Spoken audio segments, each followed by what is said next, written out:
आवाज जनतेचा, लढा सर्वसामान्य जनतेच्या न्याय व हक्कांसाठी।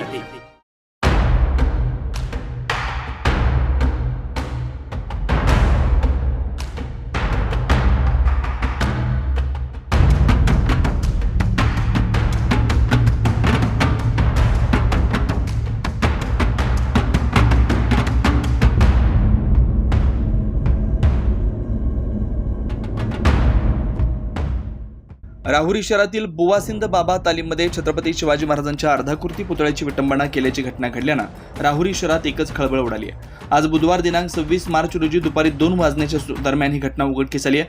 शहरातील बुवासिंद बाबा तालमीत असलेल्या छत्रपती शिवाजी महाराजांच्या अर्धाकृती पुतळ्याच्या चेहऱ्याला अज्ञात समाजकंटकानं काळं फासले, तसेच जिरेटोपाची देखील तोडफोड केल्याची घटना दुपारी 1 वाजताच्या दरम्यान उघडकीस आली। घटनेची माहिती पोलिसांना समजताच घटनास्थळी श्रीरामपूर उपविभागीय अधिकारी डॉक्टर बसवराज शिवपूजे, पोलीस निरीक्षक संजय ठेंगे यांच्यासह राहुरी पोलीस पथक दाखल झालंय। घटनास्थळी मोठ्या प्रमाणात शिवभक्त जमा झालेत, जोरदार घोषणाबाजी देखील करण्यात आली आहे। या घटनेमुळे शिवप्रेमींतून मोठा संताप व्यक्त होतोय। नवनवीन घडामोडी आणि सत्य बातमी पाहण्यासाठी आजच आमच्या YouTube चॅनलला सबस्क्राइब करा, शेअर करा आणि लाईक नक्की करा।